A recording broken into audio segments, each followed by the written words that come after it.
इलाहाबाद में बैठ के कह रहे थे कि अकबर की औलाद योगी जी हैं। उन्होंने 40 दिन का सरकार को, योगी जी को अल्टीमेटम दिया है कि गाय को राष्ट्रमाता घोषित किया जाए, नहीं तो भारी विरोध होगा। क्या कहें? देखिए, संत महात्मा जो होते हैं वो अगर कुछ कह रहे हैं तो हम लोगों की इतनी क्षमता नहीं है कि हम उनके बारे में कुछ बोल सकें। वो महात्मा है, संत है। और जो हमारे योगी जी हैं, भले हमारे प्रदेश के मुख्यमंत्री हैं, लेकिन वो भी एक महात्मा है, वो भी संत हैं। तो जब संत के बारे में कुछ बात कर रहे हैं तो उसमें हम लोग कुछ नहीं बोल पाएंगे। ये चैलेंज जो गाय का दिया जा रहा है कि 40 दिन में राष्ट्रमाता घोषित किया जाए, क्या लगता है, क्यों चैलेंज किया जाए? मैं वही कहना चाह रहा हूँ कि अगर कोई संत महात्मा कुछ कह रहे हैं तो उस विषय में टिप्पणी करना ये हम लोगों के बस की बात नहीं है, उसमें हम लोगों को नहीं बोलना चाहिए। सर, संभल में जिस तरह से बुलडोजर की कार्रवाई हो रही है, क्या लग रहा है सरकार एक अच्छी कार्रवाई कर रही है? कभी नहीं। देखिए, आप जानते हैं कि भारतीय जनता पार्टी, चाहे हमारे प्रधानमंत्री नरेंद्र मोदी जी हों, चाहे हमारे पूज्य योगी आदित्यनाथ महाराज जी हों, कभी जाति, धर्म, बिरादरी, क्षेत्रवाद, भाषावाद इस सब में पढ़ के काम नहीं करते हैं। जब भी काम होता है वो जनता के हित में होता है। और अगर जनता की जमीन को, जनता के हक के जमीन को किसी ने भी कब्जा किया हुआ है तो उस पर कार्रवाई बुलडोजर की होती है।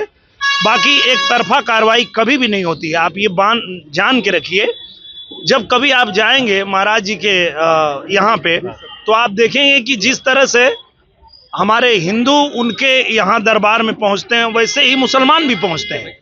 सभी लोगों की सुनी जाती है। वो संत है, महात्मा है, वो कभी पक्षपात नहीं करते हैं। हम लोग तो लगातार आजमगढ़ में जनता के लिए काम करते हैं, जनता के लिए लगातार हम लोग बने रहते हैं। हमारे पूज्य महाराज जी का जो आजमगढ़ के प्रति प्रेम है वो भी आप लोग जानते हैं। आजमगढ़ में चाहे वो विश्वविद्यालय बनवाने की बात हो, आजमगढ़ में संगीत महाविद्यालय बनवाने की बात हो, पूर्वांचल एक्सप्रेसवे से आजमगढ़ को जोड़ने की बात हो, आजमगढ़ में जो कुछ भी हम लोगों ने मांगा है वो सब कुछ आजमगढ़ को पूज्य महाराज जी ने दिया है।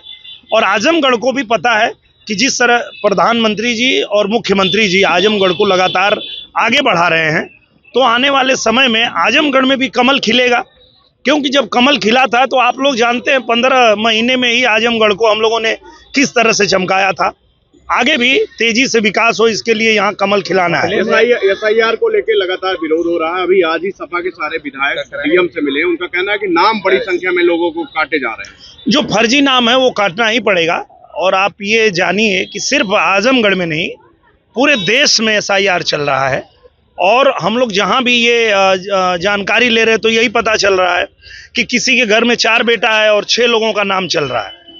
तो 2-2 लोग अगर एक परिवार में फर्जी रखेंगे तो ये प्रभावित करता है चुनाव को। तो निश्चित रूप से निष्पक्ष चुनाव हो, इसके लिए SIR की प्रक्रिया जरूरी है और ये होगा। नहीं, चाहे वो अखिलेश यादव जी हों, चाहे वो ममता बनर्जी जी हों, सबकी एक ही चिंता है कि जिस तरह से जनता के लिए हमारी सरकार काम कर रही है, जनता जो है प्यार आशीर्वाद दे रही है भारतीय जनता पार्टी को।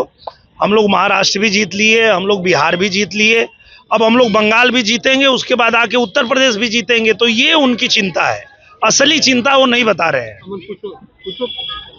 जिस तरह AIM का महाराष्ट्र में प्रदर्शन था, उस हिसाब से अब यूपी में हम लोग तैयारी कर रहे हैं, कैसे देखते हैं? किस चीज का प्रदर्शन है? चुनाव का। वैसी वाली पार्टी ने वहाँ BMC अच्छा चुनाव प्रदर्शन किया। BMC के चुनाव को लेके क्या कह रहे हैं वो? उसमें प्रदर्शन उनका अच्छा रहा, उनके बहुत सी ज्यादा सीटें। अच्छा, उन्होंने अच्छा प्रदर्शन किया, ये तो होना ही चाहिए। हर किसी को हक है कि आप जनता के बीच जाइए, उनकी बात करिए, उनके लिए काम करिए। धरातल पे जो काम करेगा उसको तो अच्छा प्रदर्शन मिलेगा ही। तो अगर कोई भी पार्टी, कोई भी नेता, कोई भी कार्यकर्ता जनता के बीच में रह के उनके लिए काम करता है तो ये तो अच्छी बात है, होना चाहिए, करना चाहिए। रिंग रोड आप लोग भी जानते हैं कि हम लोग जब चुनाव लड़ने आए थे, हम तब से ये बात कह रहे थे कि आजमगढ़ में रिंग रोड बनवाना है। और जब हम सांसद थे उसी समय हम लोग आदरणीय गडकरी जी से मिले थे और उन्हें हम लोगों ने पत्र लिखा था कि हमें आजमगढ़ में एक रिंग रोड चाहिए। और पास तो तभी हो गया था, उसका DPR भी बनवा दिए थे हम लोग। अब जाके जो है उस पे राशि आ चुकी है, पैसा आ चुका है और ये बन जाएगा। और इसके बनने के बाद जो दिक्कत होती थी, जो आजमगढ़ के लोगों ने हमको कहा था कि जो लोग बनारस से आते हैं उनको जाना है गोरखपुर, तो उनको शहर में आने की जरूरत नहीं है, वो बाहर से निकल जाएंगे। किसी को कोई मऊ से आता है, उसको गाजीपुर जाना है तो शहर में आने की ज़रूरत नहीं है, बाहर से ही निकल जाएंगे। इसलिए ही हम लोगों ने ये बनवाने का जो है आग्रह किया था और उसे आदरणीय गडकरी जी ने स्वीकार किया और उन्होंने बजट भेज दिया है। इसके लिए उनको आजमगढ़ की देवतुल्य जनता की तरफ से बहुत आभार व्यक्त। इस तरह सपा सांसद उनको कहिए कि एक फोटो रेल मंत्री के साथ भी निकलवा लें, क्योंकि हम लोगों ने जो रेल वाला काम पास करवाया है वो भी पैसा आने वाला है। तो हमने इतना जो योजनाएं आजमगढ़ के लिए पास कराई है वो एक एक करके आएगा। तो आजमगढ़ की जनता के लिए हम लोग काम कर रहे हैं और जो योजना हम लोगों ने दिया है सब एक एक करके आएगी। और मुझे लगता है कि धर्मेंद्र जी ने ये बात नहीं कहा होगा, क्योंकि वो जानते हैं कि उन्होंने सोशल मीडिया उन्होंने नहीं, सोशल मीडिया पे भी वो नहीं कहे होंगे, उनके लोग श्रेय लेना चाह रहे होंगे। क्योंकि धर्मेंद्र जी सांसद हैं, उनको इतना तो पता ही है कि उस योजना को किसने दिया, डीपीआर किसने बनवाया, हम लोगों ने गडकरी से पास करवाया। तो वो सांसद हैं, वो इतनी बड़ी गलती नहीं करेंगे कि किसी और का किया हुआ काम खुद श्रेय नहीं लेंगे। हाँ, उनके समर्थक जो हैं वो कोशिश कर रहे होंगे, और कोई बात नहीं है, जनता के लिए काम हो रहा है, आजमगढ़ के लिए काम हो रहा है, आगे भी काम होता रहेगा। उनका वर्जन लगा था कि ये हमने पास करवाया जनता के लिए। कोई बात नहीं है, अभी गडकरी जी को मैं आजमगढ़ लाने वाला हूँ, गडकरी जी खुद ही बता देंगे कि कौन पास करवाया और कौन बनवा रहा है। सर, आपके राज्य की खबरें, आपके शहर की खबरें सबसे पहले जानने के लिए देखते रहें अमर उजाला।